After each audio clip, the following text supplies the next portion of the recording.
বাংলাদেশের পার্বত্য চট্টগ্রাম একদিকে প্রকৃতির অপার সৌন্দর্য, অন্যদিকে নিরাপত্তাহীনতার দীর্ঘ ইতিহাস।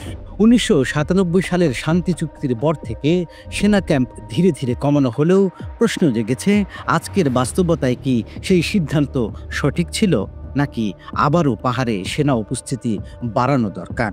১৯৯৭ সালে সরকার ও পার্বত্য চট্টগ্রাম জনসংহতি সমিতি বা জেএসএস এর মধ্যে স্বাক্ষরিত হয় ঐতিহাসিক শান্তি চুক্তি। তখন প্রায় ৫০০-র বেশি সেনা ক্যাম্প থেকে নামিয়ে আনা হয় সেনা সদস্যদের।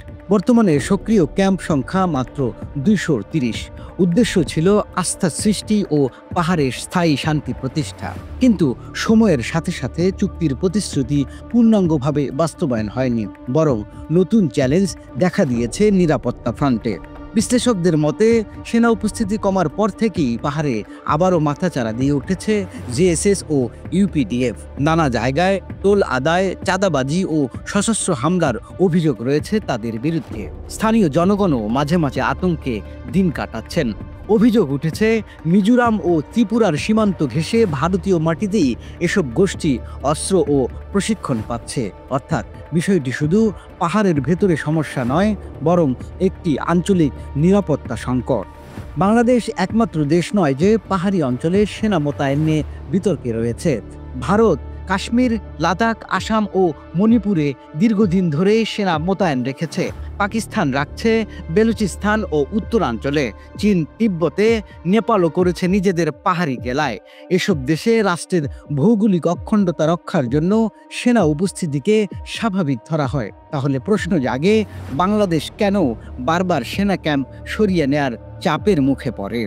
নিরাপত্তা বিশ্লেষকরা মনে করেন, বিষয়টি কেবল অভ্যন্তরীণ নয়, বরং আঞ্চলিক ও আন্তর্জাতিক কূটনীতির সঙ্গেও গভীরভাবে জড়িত।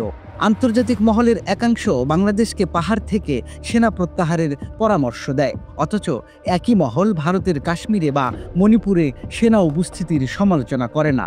ফলে দ্বৈত নীতির শিকার হচ্ছে বাংলাদেশ। বিশ্লেষকরা বলছেন, এ অবস্থায় কেবল অভ্যন্তরীণ নিরাপত্তায় নয়, কূটনীতিক ফ্রন্টেও শক্ত অবস্থান নিতে হবে ঢাকাকে। সেনা বিশেষজ্ঞরা মনে করেন, সীমান্ত চ্যানেলে কঠোর নজরদারি চালাতে হবে, গোয়েন্দা কার্যক্রম বাড়াতে হবে সর্বত্র। পাশাপাশি আধুনিক প্রযুক্তির ব্যবহার, যেমন ড্রোন নজরদারি, স্যাটেলাইট ট্র্যাকিং ও তথ্য সংগ্রহ, এসবের মাধ্যমে সহজে শনাক্ত করা সম্ভব হবে সশস্ত্র গোষ্ঠীর গোপন ঘাঁটি। সেনা ক্যাম্প সংখ্যা বাড়ানো মানে শুধু বাড়তি সেনা নয়, বরং নিরাপত্তা, প্রযুক্তি আর গোয়েন্দা সক্ষমতা একত্রে কাজে লাগানো।